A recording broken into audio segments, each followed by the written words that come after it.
Okay, like I said, this is going to be more like a podcast than a video series.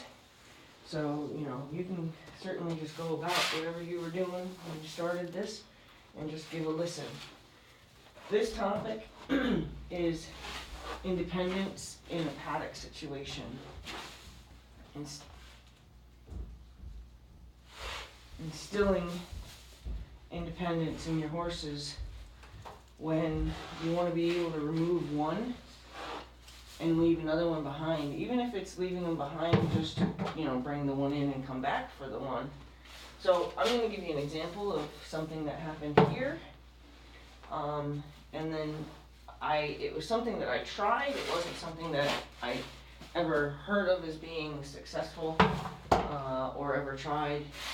And it wasn't something and it's not something that I can guarantee will work for you and your horses. But, you know what? If it worked for me, it could work for you, right?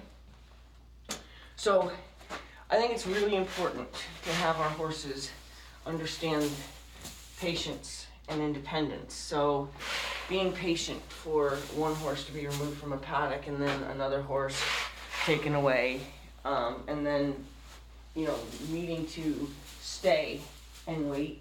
Even if they wait at the gate, they should be waiting patiently at the gate.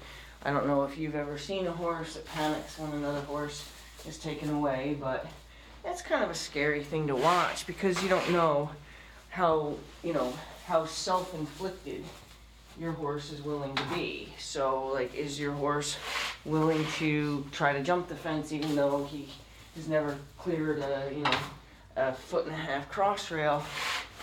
And now he's thinking about jumping a 4-foot fence. Would he try that? If he's scared enough, he might, right? So that always crosses your mind when you see them hammering around in a paddock scared. They're up on adrenaline, whatever. The other concern is the footing. Is it slippery? Is the grass wet? Is it muddy? Is it slippery? Is it icy? Is it whatever? When they get to the gate, are they going to be able to hit their brakes and have their brakes be effective? Or are they going to come crashing into the gate or the fence? That's another concern.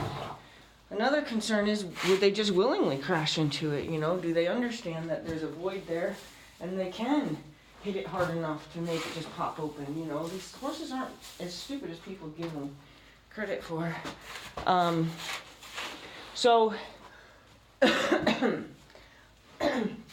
Excuse me. So I have 2 horses that had recently been reestablished into a herd of 2 from a herd of 4. And it was their second day. The first day seemed to go okay, but it was their second day out in the paddock by themselves as an individual herd of 2. They were in a new space, as well as only reliant on each other to be buddies. And they're good buddies. So it's Teddy and Logan, if you know my horses. So the first day seemed to go okay. It didn't really seem to matter to Logan that I took Teddy out of there, and he stood at the gate and seemed to be kind of a well-behaved horse waiting for his turn. The second day, though, Logan panicked when I took Teddy out. And it wasn't even before we turned to leave the gate that Logan was on a tear. And he tore, I had two paddocks that had a fence between them, or a gate between them, and the gate was down, so they could utilize both paddocks. And Logan tore from where I took Teddy out into the next paddock, tore around that next paddock, which has a small pond in it, and tore around the pond and came back and was definitely getting some momentum. I couldn't help but be a little worried. Logan's probably, a 1,700 pound horse. He's a big warm blood. And so needless to say, I kind of felt myself rushing Teddy and try to get back out there to kind of just assure Logan I'm coming back and whatever. So on my way back outside to get Logan had already tore back towards the other paddock, did another lap in the other paddock. And as he came past the shed, which is closest to the farther gate, he grabbed another gear. And I never seen that horse run that fast in my life. And he came tearing at the gate, in a panic, you know, head high, eyes wide, tail up, you know, the whole gamma of things that they do when they're panicking. So he didn't end up being able to stop, thank God. And, you know, I was able to get him in, and everything was fine for that evening, but I was concerned about the next day. I think we were expecting rain, We were expecting some kind of weather that was going to make that footing not promising for the good breaks again, you know? So I had to think about it. How am I going to help this horse? Okay, so logically, I could bring him in first and hope Teddy doesn't do that. But Teddy's also much more of a bull, where Teddy actually is the one that knows that there's not really much of a barrier that would hold his 2,000 pounds in. So that kind of wasn't an option for that exact reason. Like, oh boy, you know, Teddy, if he panics, he doesn't care about barriers. You know, he'll crash right through it on purpose for sure. So that wasn't really an option. Another option, bring them in together. Well, they're both very large horses. I have a low entranceway and a very narrow doorway, so trying to bring them in together was not an option either. What's another option? Well, I could bring them in together till I get to the round pen, which is right outside the door, throw one of them in the round pen, bring one in, come back out, get the other one, and do it that way. Well, that's a pretty big commitment to do it that way as well. So, what's another option? Well, I don't know of any other options. I wasn't, you know, educated, I guess, or abreast to any other options that can make that work. So I gave it some thought. What do I need to do to explain to Logan? You know, this would have to be an education, not just a managing of horses. I'd have to educate this horse, let him know, explain it to him.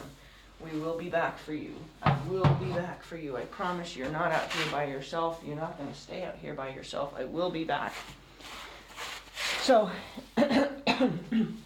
goodness.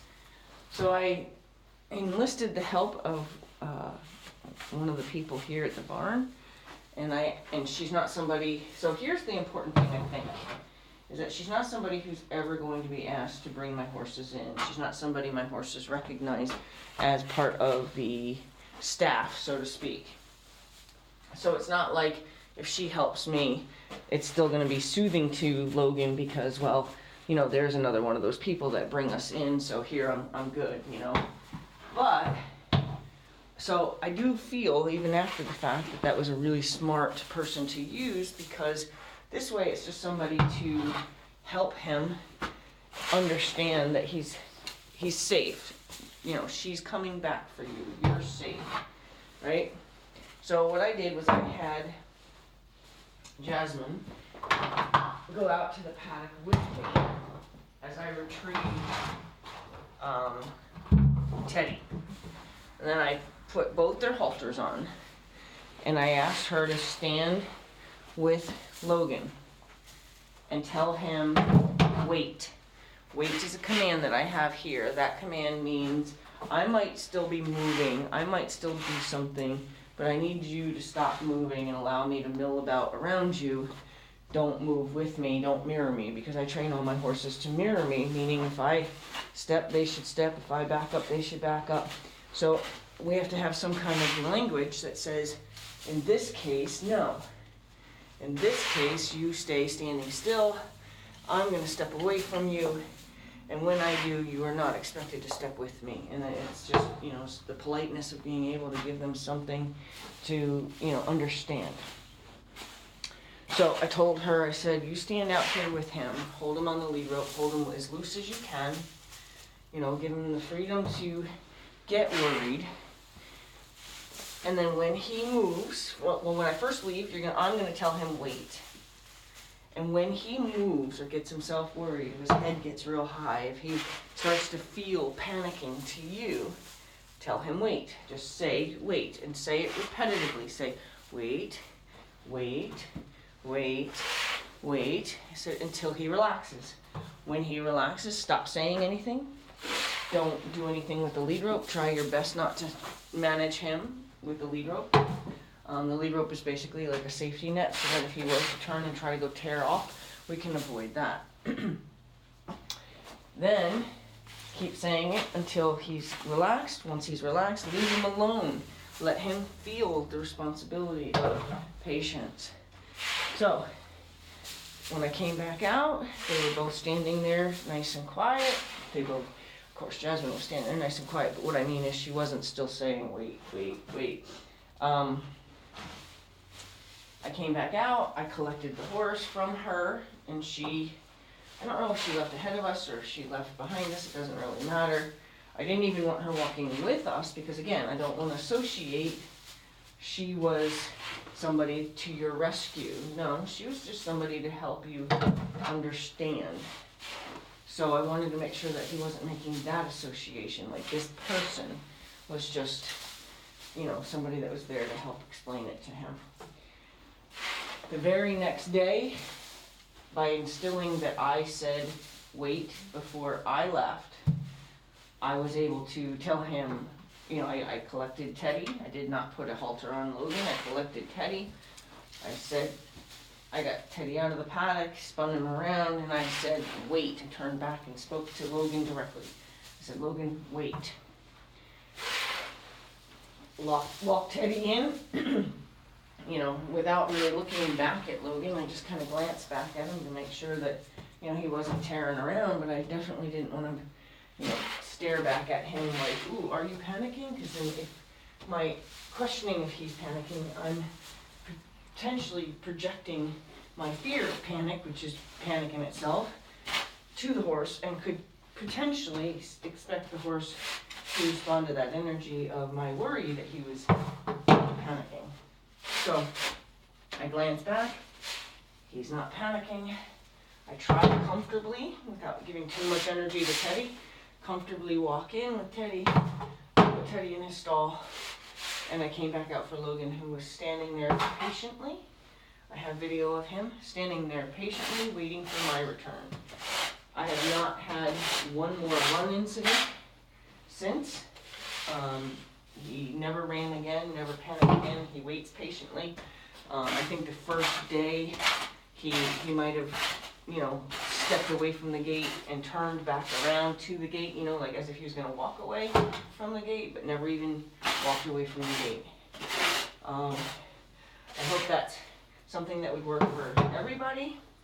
I do think, even with more thought, that using somebody that's not associated with your horse in any way is the best way to do it, because I think if your horse can associate that person with saving him and bringing him into, would be detrimental, or would not get the message properly to your horse that the person who just left will be back.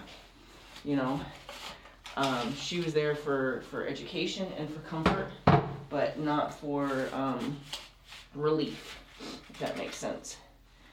Okay? So I'm not saying it will work for everybody's horse, but it was something that I kind of thought up and said, that could be logical to my horse. And they don't have very logistic minds, but that could potentially help my horse understand the process because he was so new to it. Now, I don't know. Is it something that will work in a pattern problem, like something that, has been going on for 10 years? I don't know. I don't know that would be a useful tool or technique or whatever you would want to call that. But I do know that it worked for horses that were new to their situation. They were new to the space, and they were new to being only those two. So I do know that worked.